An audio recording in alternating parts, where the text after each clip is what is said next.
views and opinions expressed in this program are those of the participants and do not necessarily reflect the views of BronxNet or the program underwriters. Hi, welcome to Mission Bronx. Mission Bronx is a collaboration between BronxNet and the Center for Bronx Nonprofits at Hostos Community College. And I'm your host for this show, Eileen Newman.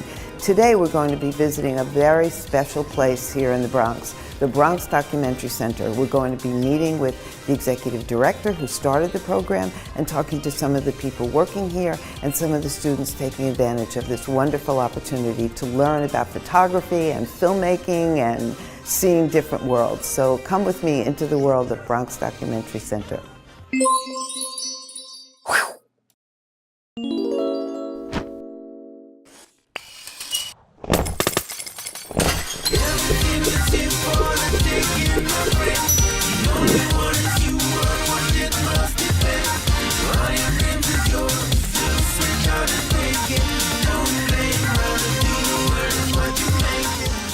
So, Michael, tell me what were you doing before you did this? So let's start with that, because this wasn't the beginning for you, right. I know. I was a photojournalist for about 25 years, and I was a contract photographer at the New York Times. I was mostly covering Iraq and Afghanistan and other conflicts for them.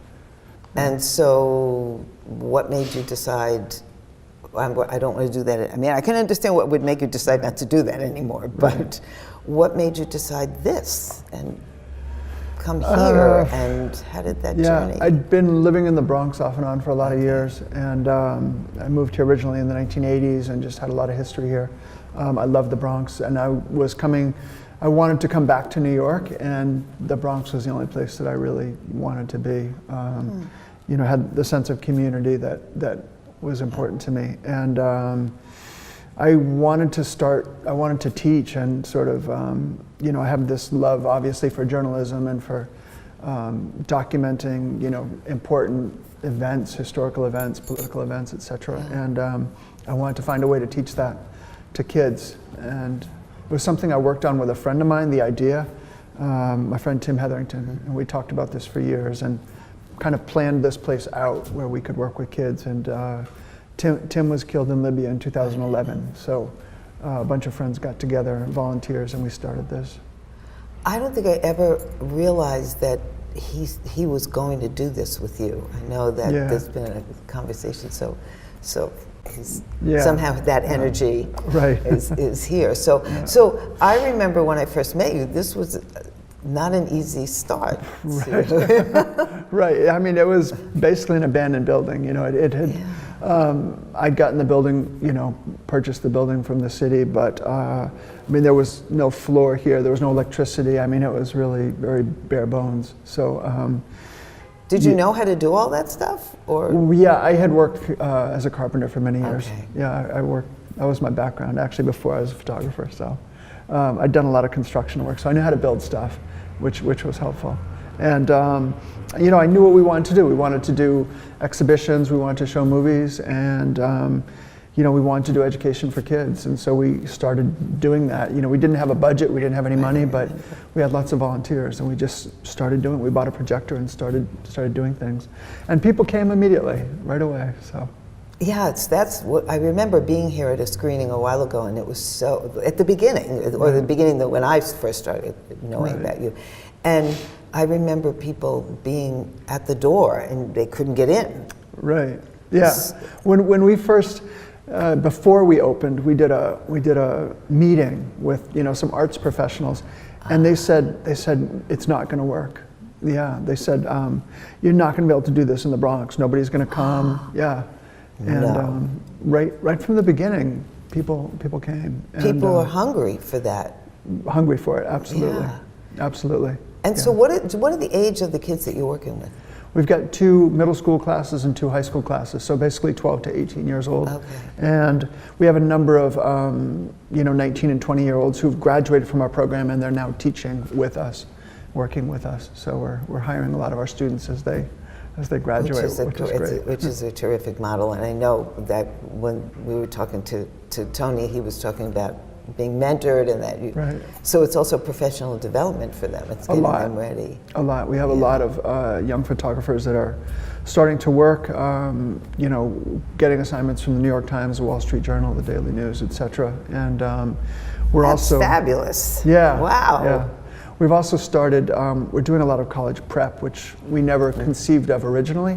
Right. But what we were finding is that a lot of our seniors, 18 years old, were graduating, and they really weren't planning for college, partly because in their schools they weren't getting the prep that they needed. So we have a 3 days a week, we have a college counselor now, and that's really helped. And you're getting another building.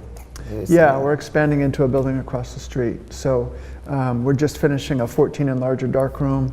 And we're starting a filmmaking division. We got a 2-year grant from the Ford Foundation, so BDC Films is launching in about a month from now. So we'll be doing fellowships for Bronx filmmakers, and so we're excited about that. That's wonderful. That's We had an information session for people who are interested in it, you know, young Bronx filmmakers. Yeah. And I thought we'd get a few people, maybe three, no. maybe we got 30 people. Right. Yeah, I was shocked. And that was probably in a snowstorm. Because There's so much interest. Filmmakers, absolutely, and filmmakers up here. So much That's interest. so- well- and talent. You know, they were talking about the projects they'd done, and it was amazing to see that much talent in one room. Really impressive. Well, it's great. It's always great to be here. I love coming here, but I've never really talked to you about the sort of genesis of it. So, congratulations, and Thank you. and it'll be fun to see all the things that you do going Thank you. forward. Thanks. Thanks. I'm David Gomez, president of Eugenio Maria de Hostos Community College of the City University of New York. Hostos first opened its doors in 1968. The men and women who made it happen fought for an institution that would change the lives and forge the futures of the people of the South Bronx. When I first walked in, I got the sense of community and family. Hostos has transformed not only my life, but the life of so many other people in the South Bronx for 50 years. I am honored to serve Hostos as we celebrate our 50th anniversary and prepare for another half century.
So tell us about this. So when my friend was killed in Libya, when Tim Hetherington was killed, he was my roommate, so his mother gave me all his books, and he had a huge photo library. And so I took all the books, and I just put them in storage, but I thought, well, one day we could have a library. And when we expanded up here and got this room, you know, we put all Tim's books of the foundation, and we've been adding to it. Wonderful. And it's now, believe it or not, one of the largest photo research libraries in the United States. So we have about 4,000 books. Incredible. Yeah, we have a lot more books. This is just about half of it. So are you going to bring them all over across the street when you? Yeah, we're trying to figure that out. I think we're going to expand because we have more space over there. But we had NYU here. NYU photo program came and they looked and they said, "Wow, this is as good as our library." Oh yeah, it's amazing. And does the public come to use it as a research library? It's open on the weekends. Yeah, it's open on Saturdays or by appointment. They can come and it's free. You can come and stay and look at books till your heart's content. So there must be. I'm always thinking about this. There must be some kind of funding for this. The library? I don't think the library's ever been funded. But I don't think we have any funding for the library. We just But did it. there must be some family foundation who would want to put money into this because I don't think we've ever gotten money. We built it ourselves, myself and some volunteers. Built all the shelves, welded up the supports, built the ladder, everything, table, you name it. So This is we did it fabulous. cheap, you know, the way that we Yeah. have to do a lot of things, Yeah. but we got it done. And that's Tim's photo from a school for the blind in Sierra Leone. And Oh my God. one of our photographers chose that photo. We wanted a big photo for the wall. It's beautiful. And Tim's parents now support that school. It's in Freetown in Sierra And Leone. have they seen this? Yeah, they've been here. And where are they? They're in Manchester in England. Oh, okay, so they're Yeah. far. They're far. Yeah, But so- this is really wonderful. And this table is amazing. Yeah, thanks.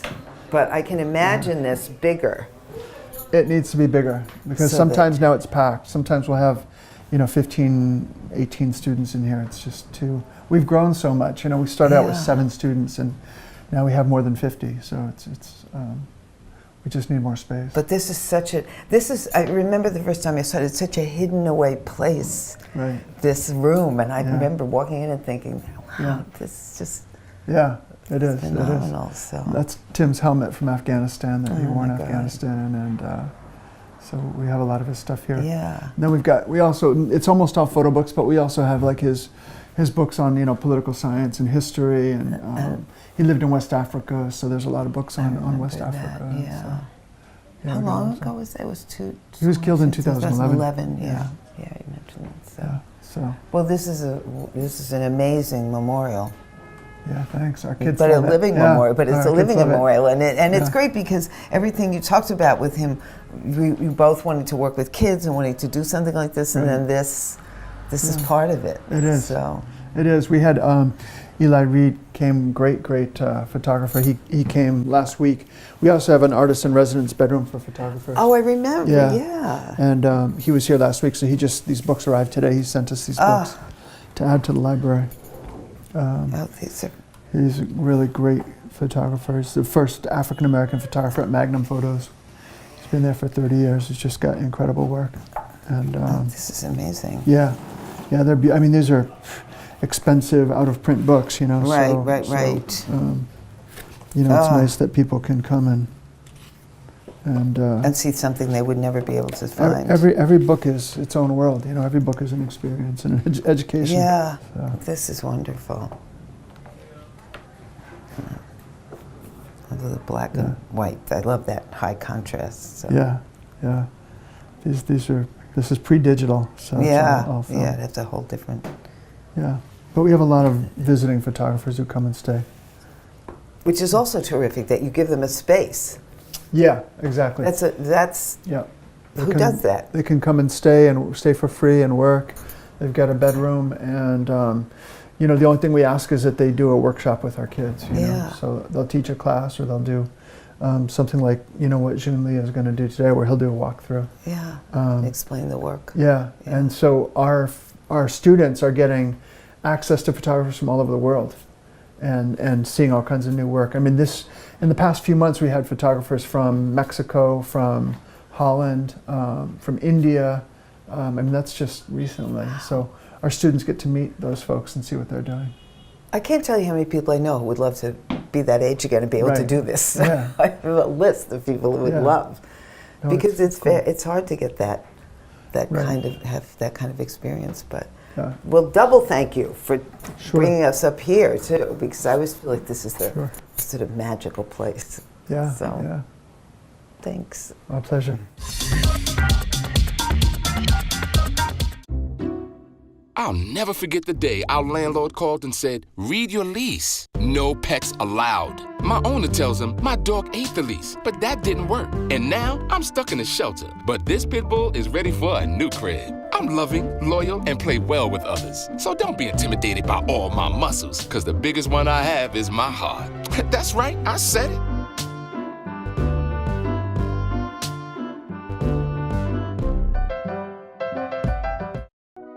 Chiru has no choice. She and millions like her must walk miles every day for dirty water. But together, we can end their walk by providing clean water close by. Instead of spending hours walking to get water that makes them sick, girls can be in a classroom that expands their minds, and moms will gain back time to care for their families.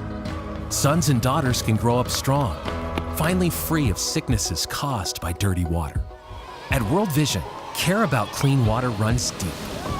Deep enough to reach one new person with clean water every 10 seconds. Because every child, every person, everywhere deserves clean water and the chance to rise to their full potential. It's true. When you just add water, you change a life. Learn more at worldvision.org.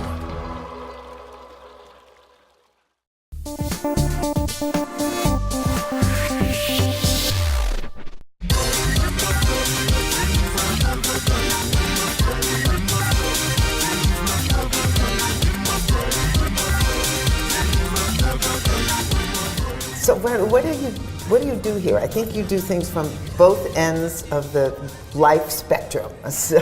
Well, I first started at the BDC. I started as a volunteer. I came and I would volunteer, gallery sit, and do events. And then from that, I became a member of the Bronx Photo League, which is the adult version of our classes for photography. After that, I was given the opportunity to become the teacher for the Bronx Senior Photo League, and that is our photography class for senior citizens here in the South Bronx. And then after that, I'm also, we saw that there was a huge need for college counseling for our Bronx Junior Photo League, and so I am now the counselor for the college success program here at the Bronx Documentary Center. So it's just you? Yes. That's so. When you say college, are you helping them with their applications? Are you giving them advice? Or yes, it's a really exciting program. Like I said before, we saw such a huge need for college counseling. So what we offer here at the Bronx Documentary Center is one-on-one counseling, and we help them with every aspect of applying for college. But not just our seniors, our graduating seniors, but also we work with juniors, sophomores, and we're trying to work with our elementary school kids, because the earlier that you introduce the whole reason of going to college and that whole process, the more successful you are with college applications. And do you keep in touch with them after, when they're in college, and then when they, because I know I've talked to a lot of organizations that say that's a real pivotal piece, because sometimes the kids get there and they miss that connection. That is definitely, that's a great point, because a lot of people, they fall through the cracks after they leave a supportive program like that. We just started the College Success Program here at the BDC, and we started in the fall. And so this is our first year, but we definitely, part of the future for this program is actual follow-up with students that are going to college. Right now we have 3 students that were admitted to college, and we're definitely planning on following up with them as they go through school. Right, that's terrific. And so tell me about the seniors. I love the senior photography class. It's run right now through Mitchell Senior Center here in the South Bronx. Oh, okay. And I have 13 official students, but we have a lot of seniors that just come and sit in class. And basically, we've been there for a year with the same students and really evolving, not just teaching them how to use a point and shoot digital camera, but really teaching them how to look at a photograph, how to create a really striking photo, but more importantly, how for them to see themselves as artists. Right. And for them to see their lives, their daily lives, and their community as pieces of art that is really meant to be documented and important. That's wonderful. And then the other end is you're working with students. With what age are the students who aren't the senior students? So we're dealing with students from elementary school all the way to high school. And who do you work with? And so, I work with all of them, I specifically counsel the seniors and the juniors, and I'm starting to counsel the sophomore students. So we're dealing with students that are about to begin their lives, outside of home, and then we're also dealing with students that are after retirement. And so they're in 2 very different points in their lives, but it's never, one thing that we did learn is that it's never too late to learn to be an artist, to learn, more importantly, as people of color, to learn how to express themselves. Right. And it's so important for us to document our own lives and our own contributions in our own community. And so with both the younger students and my senior citizens, it's really being able to look at their neighborhood in a completely new way where they themselves feel empowered to be able to really exercise their voice and point of view. This is a wonderful place. There are just amazingly wonderful things happening, and it's great to see it grow, because I remember when it first started. So, and thank you for spending time with us. You have a lot on your plate, so I appreciate it. No, thank you so much. Thanks. We are there, day one, with baby names and a gift that lasts a lifetime. We are there as you grow, protecting you and those you love. And we are there as you start your next chapter. We are with you through life's journey. We are Social Security, securing today and tomorrow. Get to know us at socialsecurity.gov. Why don't you ever see elephants hiding in trees? Because they're really good at it.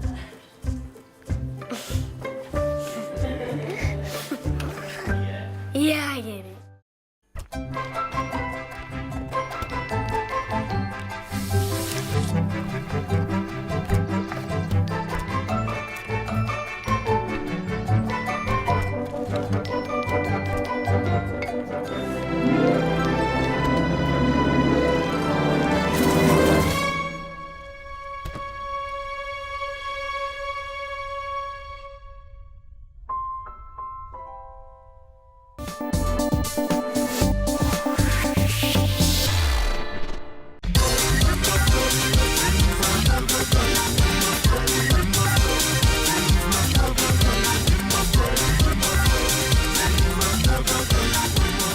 I've just been talking with Tony and Kayla about, first of all, this incredible book which Bronx Documentary Center has produced, and they have beautiful pieces of work in it, and it's called Journeys, Immigration Stories from the Bronx Junior Photo League. So that's what happens here at the Bronx Documentary Center. People come and they learn photography, and we're now in the gallery. So there's a pieces of work from a show called Father Figure, but we wanted to talk to Tony and Kayla because they've been taking classes here to see how they got here and how they found out about it and if they were interested before. So Kayla, can we start with you? So how did you, first of all, were you interested in photography and that's what made you find this? So in middle school, that's when I got like really interested in photography and started, my mom helped me like find programs where I found ICP at the Point, which helped me with black and white photography. And after, towards the end of middle school, when I was about to graduate, I asked ICP to help me like put together a portfolio to help me to go to my dream high school, which was art and design. And you're there. And oh, great. Yeah, so I graduated from art and design, and now I'm in LaGuardia Community College. And are you studying photography there too, or here? So mostly I'm just here in the Bronx Documentary Center, and I'm just like doing all my classes in LaGuardia, and I plan on transferring to an art college. That's great.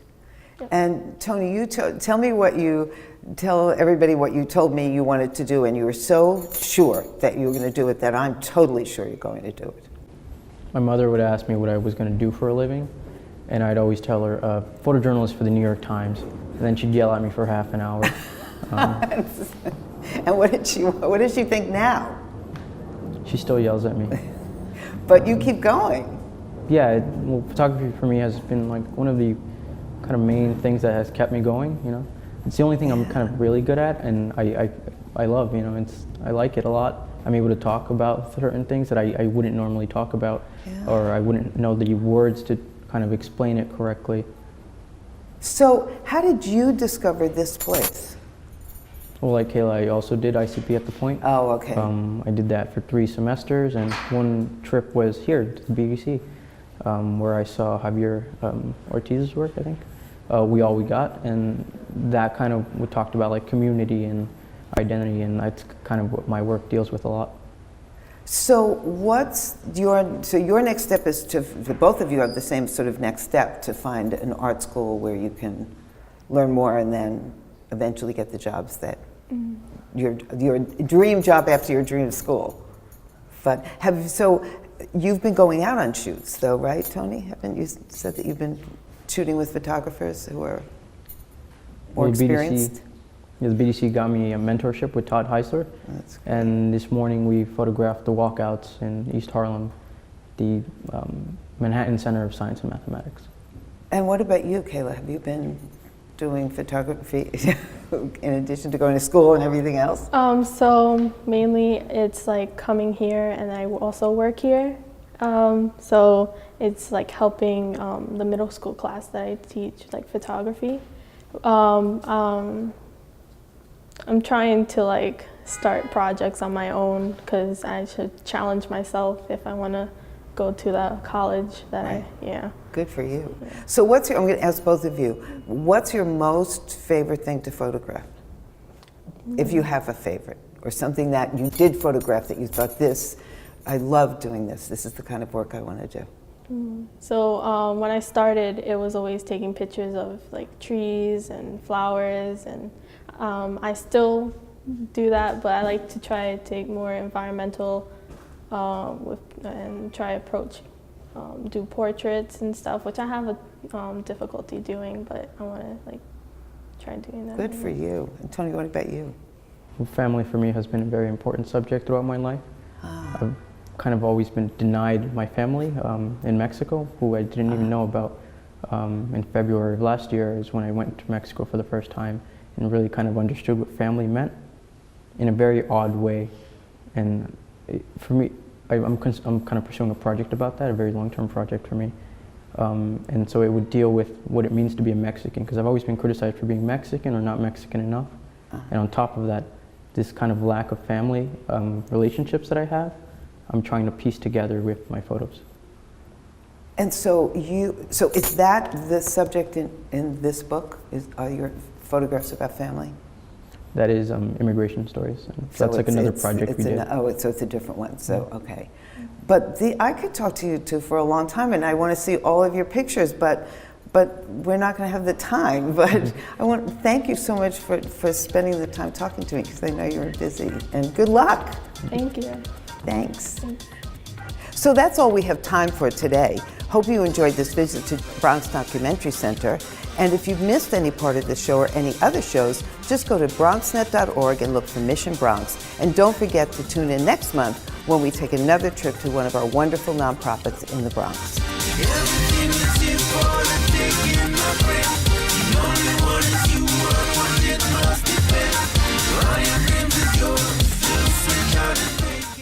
$150 over 90. 180 over 111. 160 over 110. I had a stroke. This is what high blood pressure looks like. You might not feel its symptoms, but the results from a stroke are far from invisible or silent. If you've come off your treatment plan, get back on it, or talk with your doctor to create an exercise, diet, and medication plan that works for you. Go to loweryourhbp.org. If I would have followed a treatment plan, I would not be in this situation. You made your house a reality. Homeschooling yourself on loans, color-coding listings, and flushing every toilet in a 20-mile radius. If you can ace house hunting, you can do it for retirement. Get on track with tips at aceyourretirement.org.